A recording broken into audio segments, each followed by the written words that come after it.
Hello everyone, welcome to SB institute. Welcome you all. আমি শুভেন্দু তিওয়ারি তোমাদের প্রত্যেককে উইকলি কারেন্ট অ্যাফেয়ার্স সিরিজের যে ক্লাস তাতে প্রত্যেককে স্বাগত জানাচ্ছি। দেখো আজকে আমরা যে 21 জুলাই থেকে 27 জুলাই যে সপ্তাহটি সেই সপ্তাহে কারেন্ট অ্যাফেয়ার্স নিয়ে আজকে ক্লাসে আলোচনা করব। তোমরা প্রত্যেকে অত্যন্ত গুরুত্বের সহকারে ক্লাসটি দেখো এবং যদি আপনাদের ক্লাসটি ভালো লেগে থাকে অবশ্যই ক্লাসের লাইক, কমেন্ট এবং শেয়ার করো, ঠিক আছে? আর যারা আমাদের চ্যানেলে নতুন আছো তাদেরকে বলবো চ্যানেলটি সাবস্ক্রাইব করে রাখো, পাশে থাকা বেল আইকনটি প্রেস করে রাখো।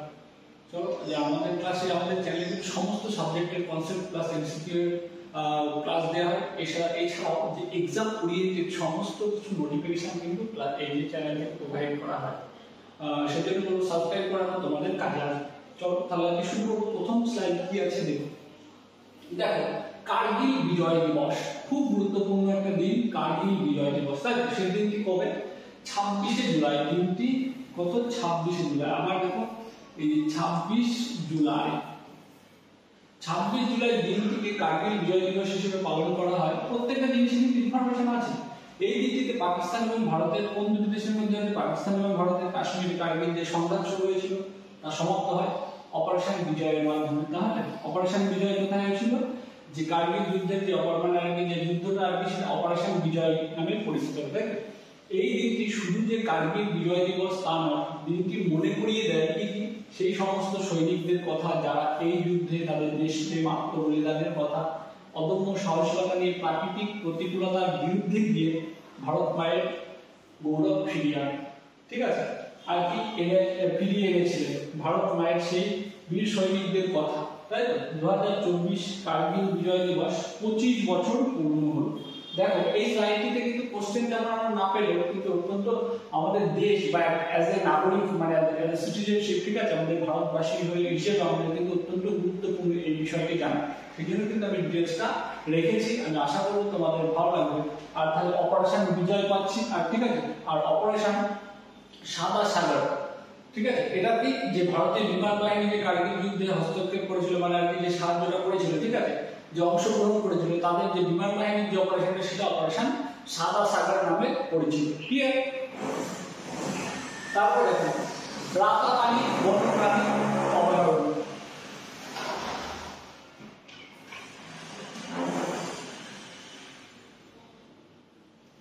রাতাপানি বন্যপ্রাণী অভয়ারণ্য খুব গুরুত্বপূর্ণ। কি আছে দেখবো। সম্প্রতি মধ্যপ্রদেশ রাজ্যে, তাহলে রাতাপানি কোথায়? মধ্যপ্রদেশ রাজ্যে বন্যপ্রাণী বিভাগ ভোপালে অবস্থিত রাতাপানি অভয়ারণ্যকে, তাহলে মধ্যপ্রদেশের ভোপালে অবস্থিত এই রাতাপানি বন্যপ্রাণী অভয়ারণ্যটি অভয়ারণ্যকে রাজ্যের 8ম বাঘ সংরক্ষণাগার হিসেবে চিহ্নিত করেছে। 8ম বাঘ সংরক্ষণাগার হিসেবে কিন্তু চিহ্নিত করেছে। তাহলে কোথায়? রাতাপানি কোন রাজ্যে অবস্থিত? আমরা যদি বলেন তাহলে মধ্যপ্রদেশ রাজ্যে। মধ্যপ্রদেশ রাজ্যের কোথায়? ভোপালে অবস্থিত, তাই না? আর এটাকে রাজ্যের অর্থাৎ মধ্যপ্রদেশ রাজ্যের 8ম বাঘ সংরক্ষণাগার হিসেবে কিন্তু ঘোষণা করেছে মধ্যপ্রদেশ রাজ্যের কি বন বিভাগ। এই রাতাপানি অভয়ারণ্যটি বিন্ধ্য পর্বত এবং নর্মদা নদী সংলগ্ন জলজ এবং পার্বত্য এলাকা নিয়ে গঠিত। অর্থাৎ নর্মদা নদী সংলগ্ন যে জলজ অঞ্চল এবং বিন্ধ্য পর্বত সংলগ্ন যে পার্বত্য অঞ্চল সেই অঞ্চল নিয়ে কিন্তু যে রাতাপানি অভয়ারণ্যটি গঠিত। আর কি এর প্রধান যে আর কি যে এলাকা কতটুকু বিস্তৃত? 823 বর্গ মাইল নিয়ে। আর কি এখানে একটা খুব গুরুত্বপূর্ণ জায়গা রয়েছে, সেটা কি যে ইউনাইটেড ওয়ার্ল্ড হেরিটেজ সাইট স্বীকৃত উল্লেখযোগ্য স্থান কি Bhimbetka rock shelter and rock painting, তাই না? যেটা কি মানে ভীমবেটকা গুহা চিত্র তোমরা প্রত্যেকেই জানো অত্যন্ত গুরুত্বপূর্ণ একটা স্থান, ঠিক আছে, সেটা কিন্তু এই রাতাপানি অভয়ারণ্যের ওখানে কিন্তু রয়েছে। নেক্সট দেখো কি আছে, রাম সেতু বা অ্যাডভান্স ব্রিজ খুব গুরুত্বপূর্ণ। রাম সেতু, তাই তো? তাহলে কি সম্প্রতি ইসরোর বিজ্ঞানীরা কি রাম সেতু বা অ্যাডভান্স ব্রিজের ম্যাপ আবিষ্কার করেছেন, তাই তো? রাম সেতু নিয়ে আমরা অনেক কিছু জানি, তাই সেটা কি এটা আমাদের পৌরাণিক কাহিনী রয়েছে। সেই পৌরাণিক কাহিনীটা কি যে রাবণ সীতামাকে আর কি হরণ করে নিয়ে গিয়ে কিন্তু কোথায় রেখেছিল? এই শ্রীলঙ্কাতে, বা যেটা আর কি পৌরাণিক লঙ্কা, তাই তো? সেখানে যাওয়ার জন্য সীতামাকে উদ্ধার করার জন্য যখন তখন কি করতে হয়েছিল? তখন এই যে ভগবান শ্রীরাম এবং তার বানর সেনারা মিলেই কিন্তু এই রাম সেতু তৈরি করেছিল শ্রীলঙ্কা বা তৎকালীন লঙ্কাতে যাওয়ার জন্য, ঠিক আছে।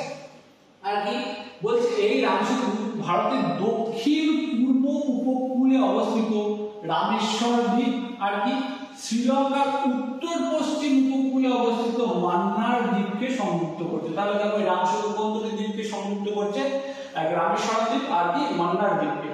আর কি এই ব্রিজের যে পৌরাণিক কাহিনী যেটা আমি তোমাদেরকে বলে দিলাম, ঠিক আছে, এই হচ্ছে ব্যাপার।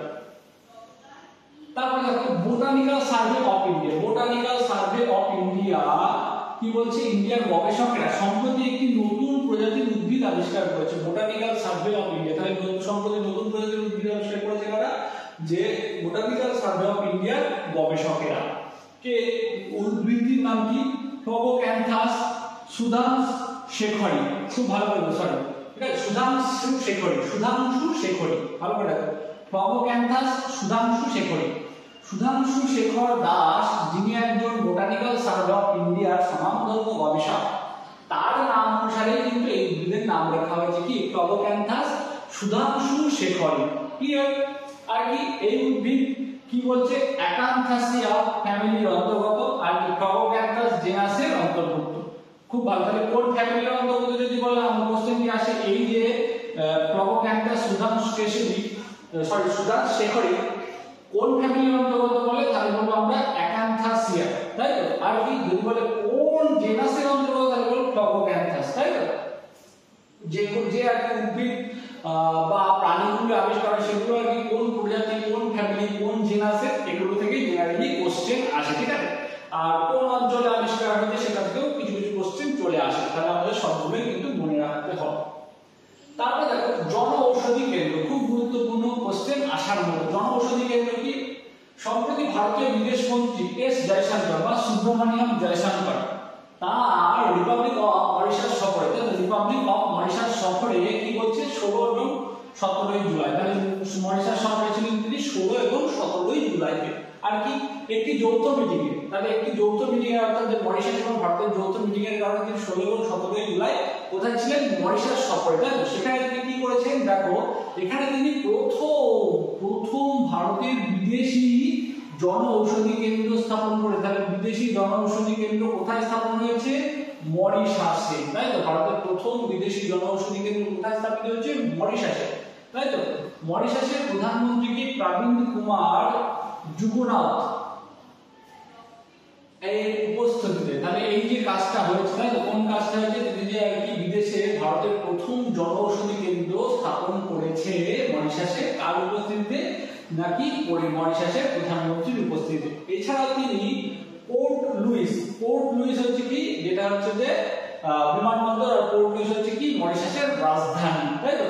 বিমানবন্দরে উদ্ভিদ রোপণের মাধ্যমে ভারত এবং মরিশাসের মৈত্রী উদ্যানের সূচনা করেছে, তাই তো। মৈত্রী উদ্যানের সূচনা তিনি করেছেন। তাহলে যদি বলা হয় মৈত্রী উদ্যানের সূচনা নিম্নলিখিত কোন ব্যক্তি করেছেন, যদি আমাদের এরকম কোশ্চেন আছে, তাহলে কিন্তু আমরা এস জয়শঙ্কর বা সুব্রমণিয়াম জয়শঙ্কর বা ভারতের এক্সটার্নাল অ্যাফেয়ার্স মিনিস্টারের কথা কিন্তু আমরা বলবো, ঠিক আছে। তারপরে নেক্সট দেখো, নেক্সট কি আছে কি, Henley passport index 2024, Henley passport index 2024, এটা কি ডিটেইলস কি আছে দেখো। হেনলি পাসপোর্ট ইন্ডেক্সটা আসলে হলো সারা বিশ্বব্যাপী যে শক্তিশালী পাসপোর্টের তালিকা আছে সেটি, তাই তো। হেনলি পাসপোর্ট ইন্ডেক্স অর্থাৎ সারা বিশ্বে যে পাসপোর্ট রয়েছে, যে প্রত্যেক দেশের একটি পাসপোর্ট থাকে, সেই পাসপোর্টগুলির মধ্যে কোন দেশের পাসপোর্ট সবচেয়ে শক্তিশালী তার কিন্তু একটা লিস্ট, সেটা প্রকাশ করে কে, হেনলি পাসপোর্ট ইন্ডেক্স, ঠিক আছে। আর কি এই শক্তিশালী পাসপোর্টের তালিকাতে তার মধ্যে ভারতের স্থান রয়েছে কত, 82তে, তাই তো। ভারতের স্থান রয়েছে 82তে। আর বিশ্বের মধ্যে সবচেয়ে শক্তিশালী পাসপোর্টের তালিকায় নাম উঠলো কার, সিঙ্গাপুরে, ঠিক আছে। আর দ্বিতীয় স্থানে রয়েছে France, Italy, Germany, Spain, Japan, এই 5টি দেশ কিন্তু রয়েছে দ্বিতীয় স্থানে, ঠিক আছে। এই যে সিঙ্গাপুর, কারণ এই সিঙ্গাপুরে কিন্তু 195টি দেশের কি ভিসা ফ্রি আছে, ঠিক আছে। 195টি দেশের ভিসা ফ্রি আছে। আর যে 5টি দেশ দ্বিতীয় স্থানে রয়েছে তাদের কিন্তু কত, 192টি দেশে ভিসা ফ্রি রয়েছে, ঠিক আছে। সেই জন্য এই অনুযায়ী কিন্তু আর কি এই যে সূচকটা বা এই র‍্যাঙ্কিংটা কিন্তু করা হয়ে থাকে। নেক্সট দেখো বলছে ন্যাশনাল ফ্ল্যাগ অ্যাডাপশন ডে, খুব গুরুত্বপূর্ণ জায়গা। ন্যাশনাল ফ্ল্যাগ অ্যাডাপশন ডে বা পতাকা গ্রহণ দিবস, যেটা কি পতাকা গ্রহণ দিবস কি, পতাকা গ্রহণ দিবস দেখে নাও, বলছে 22শে জুলাই দিনটি, তাহলে আমাদের পতাকা গ্রহণ হয়ে যাবে 22শে জুলাইতে, তাই তো 22 জুলাই। খুব গুরুত্বপূর্ণ, মনে রাখার মতো একটা জিনিস। পতাকা গ্রহণ দিবস হিসেবে পালন করা হয়। এই দিনটিতে ভারতের জাতীয় পতাকা গণপরিষদ কর্তৃক স্বীকৃত হয়েছিল 1947 সালে, তাই তো।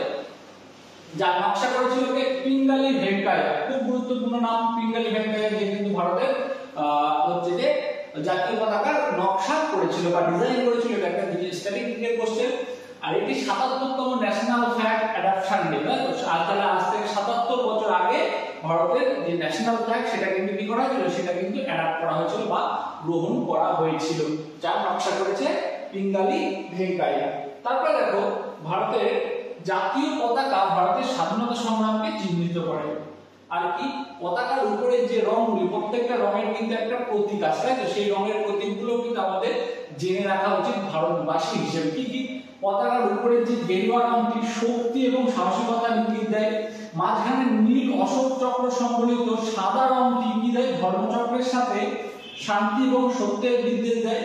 আর সবুজ রংটি ভূমির উর্বরতা বৃদ্ধি এবং শুভতার প্রতীক হিসেবে কাজ করে। চলো নেক্সট দেখো, Guinness book of world record. খুব গুরুত্বপূর্ণ, আরো একটি নতুন Guinness book of world record করেছে। সেটা কি? সেটা হচ্ছে মধ্যপ্রদেশ রাজ্য। দেখো, সম্প্রতি মধ্যপ্রদেশ রাজ্যটি গিনিস বুক অফ ওয়ার্ল্ড রেকর্ডে নিজেদের নাম তুলেছে। 24 ঘন্টার ভিতরে কি প্রায় 12 লক্ষ চারা গাছ রোপণ করে কিন্তু মধ্যপ্রদেশ রাজ্যটি কি করেছে? গিনিস বুক অফ ওয়ার্ল্ড রেকর্ডে তাদের নাম তুলেছে। বুঝতে পারো? প্রায় 12 লক্ষ চারা গাছ রোপণ করে। আর এটা কোন ক্যাম্পেইনের অন্তর্ভুক্ত সেটা যদি বলা থাকে কি, সেটা নরেন্দ্র মোদী বা আমাদের ভারতের প্রধানমন্ত্রী নরেন্দ্র মোদী যে আর কি একটা এক পেড় মা কে নাম, এই যে ক্যাম্পেইন, সেই ক্যাম্পেইনের অন্তর্ভুক্ত একটি কাজ, তাই তো। দেখো, এক পেড় মা কে নাম, এই ক্যাম্পেইনের অন্তর্ভুক্ত হয়ে কিন্তু এই মধ্যপ্রদেশ রাজ্যটি কিন্তু Guinness book of world record করেছে। আরো কি এর সঙ্গে আরো একটা জানার বিষয় আছে, এই ক্যাম্পেইনের ভিতরে আহমেদাবাদ মিউনিসিপাল কর্পোরেশন, তাই তো, অর্থাৎ গুজরাট রাজ্য কি 100 দিনের ভিতরে 30 লক্ষ চারা গাছ রোপণের উদ্যোগ নিয়েছে, তাই তো। তাহলে এই সাথে সাথে যে কি আর যে Guinness book of world record করেছে মধ্যপ্রদেশ, তার সাথে সাথে কোন রাজ্য আবার নতুন ইনিশিয়েটিভ নিয়েছে বা উদ্যোগ নিয়েছে, তাহলে আমরা বলবো কি গুজরাট, তাই তো। 30 লক্ষ চারা গাছ রোপণের উদ্যোগ কিন্তু তারা নিয়েছে 100 দিনের ভিতরে। তারপরে ওয়ার্ল্ড টপ 10 লার্জেস্ট কোল মাইন্স লিস্ট, তাই তো। বিশ্বের 10টি যে কয়লা খনির তালিকা, সর্বোচ্চ 10টি সর্ববৃহৎ 10টি কয়লা খনির তালিকার যে লিস্টটা, সেটা কি বিশ্বের সেরা 10টি কয়লা খনির তালিকায় দ্বিতীয় এবং চতুর্থ, ওখানে কোন দুটি স্থান পাচ্ছে? দ্বিতীয় এবং চতুর্থ স্থান অর্জন করেছে ছত্তিশগড়ের গেভারা আর কি কুসুমন্ডু, তাই তো। এটা বিভিন্ন নাম তোমরা পেতে পারো বিভিন্ন জায়গায়, ঠিক আছে। কয়লা খনি উৎপাদনের পরিমাণের উপর ভিত্তি করে কিন্তু এটা তৈরি হয়েছে। এই যে ইন্ডেক্সটা কিন্তু দেওয়া হয়েছে, ঠিক আছে। আর এই ইন্ডেক্সটা কে দিয়েছে? worldatlas.com, তাই তো। worldatlas.com কিন্তু এই ইন্ডেক্সটা মানে একটা প্রকাশ করেছে। এই তালিকার প্রথম স্থান অধিকার করেছে আমেরিকা যুক্তরাষ্ট্রের ব্ল্যাক থান্ডার কোল মাইন, তাই তো। ব্ল্যাক থান্ডার কোল মাইন হচ্ছে তাহলে বিশ্বের মধ্যে সবচেয়ে বেশি বৃহৎ কয়লা উৎপাদনকারী আর কি কয়লা খনি, তাই তো। আর তাহলে দ্বিতীয় অংশ কোন কয়লা খনি অর্জন করেছে? দ্বিতীয় স্থান সেটা হচ্ছে ছত্তিশগড়ের গেভারা, আর চতুর্থ স্থান অর্জন করেছে ছত্তিশগড়ের কুশমন্ডু। ক্লিয়ার? নেক্সট দেখো, বলছে অমৃত বৃক্ষ আন্দোলন 2001, তাই তো। অমৃত বৃক্ষ আন্দোলন কি? সেটা হচ্ছে সম্প্রতি আসানসোলের মুখ্যমন্ত্রী হেমন্ত বিশ্ব শর্মা, অত্যন্ত গুরুত্বপূর্ণ একজন ব্যক্তি, অমৃত বৃক্ষ আন্দোলন 2.0 নামক একটি কি করেছে? একটি সফটওয়্যার একটি অ্যাপস চালু করেছে। এই অ্যাপস এর মাধ্যমে কি? এই অ্যাপস এর মাধ্যমে কিন্তু যে সাধারণ বা সিভিলিয়ান কিন্তু যে আর কি যে বৃক্ষরোপণ কর্মসূচিতে অংশগ্রহণ করছে, সেটা কিন্তু তারা কিন্তু বা তারা অংশগ্রহণ করে সেটা কিন্তু তার প্রমাণ রাখতে পারবে। হয়তো একজন একটা চারা গাছ লাগিয়ে তার কোনো একটা ছবি বা চারা গাছ লাগানোর কোনো ভিডিও কিন্তু সে আপলোড করতে পারে এই অ্যাপসটিতে, তাই তো। তাহলে কিন্তু তাদের যে অংশগ্রহণের বিষয়টা কিন্তু প্রমাণিত হবে, বুঝে গেল? আর কি এই যে আর মাধ্যমে সাধারণ মানুষকে আসামের যে বৃক্ষরোপণ কর্মসূচি তাতে অংশগ্রহণ করতে পারবে। এই কর্মসূচির প্রধান উদ্দেশ্য হলো এই কর্মসূচির প্রধান উদ্দেশ্য কি? আগামী 1 আগস্ট থেকে 15 আগস্ট 2024 এর মধ্যে 3 কোটি চারা গাছ রোপণ করা। তাহলে আমরা কোশ্চেন দিতে পারে যে আগামী আগস্ট মাসের ভিতরে বা আগামী 15 আগস্টের ভিতরে কোন রাজ্য 3 কোটি চারা গাছ রোপণের উদ্যোগ নিয়েছে? খুব গুরুত্বপূর্ণ। তাহলে কিন্তু আমরা বলবো কোন রাজ্যটি? আসাম রাজ্যটি। ঠিক আছে, এই যে চারা গাছ রোপণের বিষয়টি কিন্তু খুব গুরুত্বপূর্ণ বর্তমানে, ঠিক আছে, সেটা কিন্তু আমাদের প্রত্যেককে জেনে রাখতে হবে।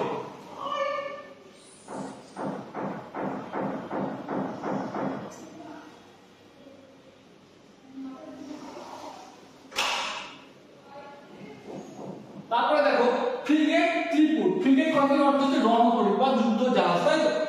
ফ্রিগেট ত্রিপুট হলো ভারতীয় দেশীয় প্রযুক্তিতে তৈরি প্রথম রণতরী, যেটি গোয়া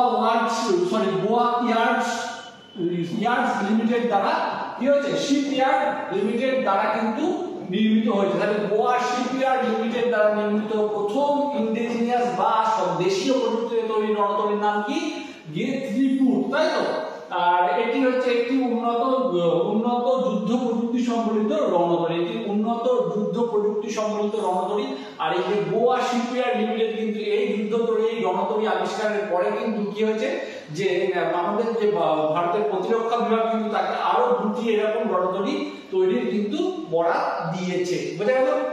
আর এটা কিন্তু অ্যান্টি ক্রুজ মিসাইল কিন্তু এই যুদ্ধ জাহাজটিতে কিন্তু রয়েছে। ঠিক আছে, অ্যান্টি ক্রুজ মিসাইল কি? যেটা কিনা যুদ্ধ জাহাজ থেকে কিন্তু মিসাইল যে উৎক্ষেপণের যে ব্যবস্থাটি, that is called anti cruise missile. Clear? চলো, আজকের ক্লাস কিন্তু আমাদের এই পর্যন্ত ছিল। যতগুলি স্লাইড ছিল প্রত্যেকটা স্লাইডই কিন্তু অত্যন্ত গুরুত্বপূর্ণ এবং ইনফরমেশন সম্বলিত। আমি বলবো তোমরা অত্যন্ত গুরুত্বের সহকারে ক্লাসগুলিকে দেখো এবং নোট ডাউন করো।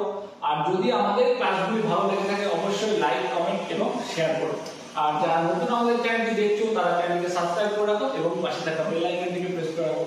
তাহলে দেখা হচ্ছে পরবর্তী ক্লাসে, যে কোনো ক্লাসে। ততক্ষণ তোমরা তোমাদের প্রস্তুতি চালিয়ে যাও। Thank you for watching us.